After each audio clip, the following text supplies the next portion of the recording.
because women are just bad at picking dudes. You know what I'm saying? So it's not really that, you know, you find you don't have no problems. No, you're still most likely going to pick a dumbass dude or loser dude ain't got no job, or a dude that's stupid or something like that, because the mommy inside of you kind of like makes you want to deal with a dude that is like, that won't challenge you. That's just, you know, next thing you know, you get basically when a woman is at her best, on the majority of the time, when a woman is at her best, that is the window, and that is the time and peak when she's giving it to the wrong person. She's still gonna pick a stupid man. It's only whenever she's losing her value is she actually showcasing herself for the right person. She's still gonna pick a stupid man. Is all I'm saying. Women are terrible at picking men. Depends on the man. Damn, ladies, y'all gonna just bow like that on this bald head ass nigga? Go ahead, Ameera. No, Anton said something that was really true. He said the man's wallet should expand, the woman's waist should what's it called? Not despan, but get smaller. Right. A man's wallet should get bigger, a woman's waist should get smaller. God damn. Go ahead, Ameera. Shit. That was it. Ameera. It was what Anton said. Okay. We got to go ahead and move on, y'all. Bruiser, you're in your ad libs, man. With the phrase, you guys just tune in again, hit the like button. Also, make sure you subscribe to the channel. Shout out to the sponsor, T-Chat. Moving on to our next topic of the night, which is a woman says, no need to start at the bottom when dating as a woman. Let me go ahead and play this clip. From the bottom on my own. I'm not starting from the bottom with somebody else. I just want to be real. You know who programmed me to be with a man with money? My motherfucking daddy. My daddy always said, don't be with nobody that's broke, because you can be broke by yourself. And if you find yourself in situations where a man can't do for you, fuck it, leave. You know why? Because you got a daddy. I'ma do for you. I'ma do for you until you find your husband. I'ma do for you until you can do for yourself. So for me, I've never had experiences where I'm just gonna sit around and deal with some bullshit, because at the end of the day, I'm a W1, or if you prove yourself just to not work for me, I'm good. And I don't need it. You know, again, who taught me that? Right. And my daddy. Woman says no need to start at the bottom when dating as a woman. I'm gonna start with you, Precious, then Lady Di, and Ameera, and we'll go from there. I don't know. I wouldn't mind starting at the bottom with a man. I don't have that attitude where he already has to have something. He has to have the mindset. It's more of a mindset, not necessarily a dollar amount. If the man has the mindset, then the money will come. So I can understand wanting, you know, someone to just have that provider mindset, but I don't necessarily mind starting at the bottom, honestly, because if you're a worker, you work. Whether, you know, you're doing it by yourself or you're doing it with someone else. So to start at the bottom while dating as a woman, that's usually where you start with a man, because you're entering into his world. So you, as the woman, you are at the bottom. All right, Lady Di. So I just want to talk about what she said. She said that her dad is going to provide for her until she finds that caliber of man that makes high earning money.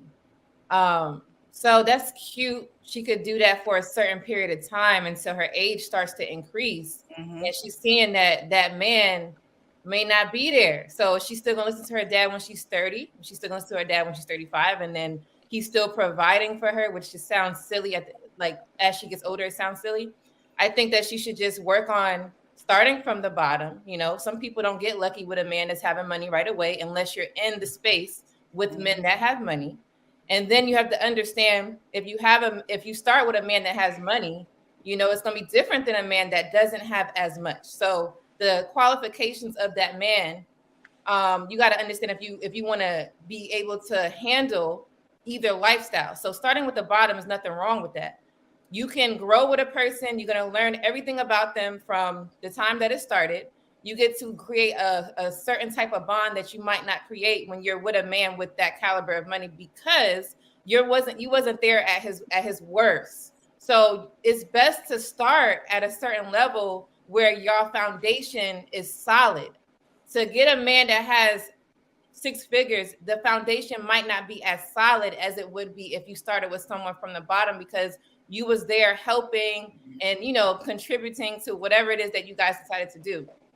So I don't think for her it would be smart to start with what her dad is saying, because she may not find the man that she likes, because most women are just picky. So I don't know about that. And also, can I add one thing? I grew up in the house with my father, and he never had this attitude where I'm gonna spoil, you know, my children, because you have to have some type of work ethic. A woman who depends on her father to be the backbone of her when a man doesn't work out, or, you know, if she finds him, you know, less attractive or whatever the case, is never going to be a woman who can actually be in the trenches with her man, because she's going to think that he has to take care of everything. And as soon as he doesn't take care of something, she's out. You know what I mean? So that father who provides things for his daughter all the time doesn't give her the space and the liberty to actually know how to work and how to get things, you know, on her own, so she can be an additive to the man and not a liability to him. I want to get let me get Modern in here then, Ameera. Modern, what are your thoughts? Salute to everybody. What's going on, Anton, Mr. Let Go Bruges? I recognize some of these guys up here. And the rest of the panel, salute to you guys. Been listening for a while. So to what I would say to this right here, that if this was to be something to be actually looked at as an instructional, then I wouldn't be with my wife today of 21 years. I got out of high school. I was graduating out of high school. My wife was already out of college with her degree. And when we got together, you know, I'm not going to go through the whole phase. We pretty much did the whole courting thing. We got to know each other. Our conversations consisted of what I wanted to do as a man. And my wife was very attracted to that. You know, I was like, I'm going to go to school. I'm going to get into the medical program. I'm going to end up doing orthopedic surgery. I'm going to be doing this, That's my plan. This is the phase that we were going through while we were courting, right? So when we actually did finally get married, and I mean, I graduated high school 2001, and we were married. I graduated in May. We were married in June, right? So I go off to college, and she was pregnant after we got married. She got pregnant, and not got pregnant. We was planning to get pregnant, but I was on a full ride scholarship, and I went to school from 7 to noon, and then we had track practice from 1 to 3, and then I would go work at a furniture store from 4 to 11. Get home, baby had random sleeping patterns. I would hold my son, put him in my legs, rock him like this while sitting there studying, hitting my books. So if you can imagine doing that, having a family, being a man, taking care of my family to the best I can, right? All those different things that we had to go through as school was getting better, you know, you going on clinicals, money was coming in, different things of the sort. That's what I'm saying. What I think the lady just mentioned right above me, she just mentioned about being in the trenches.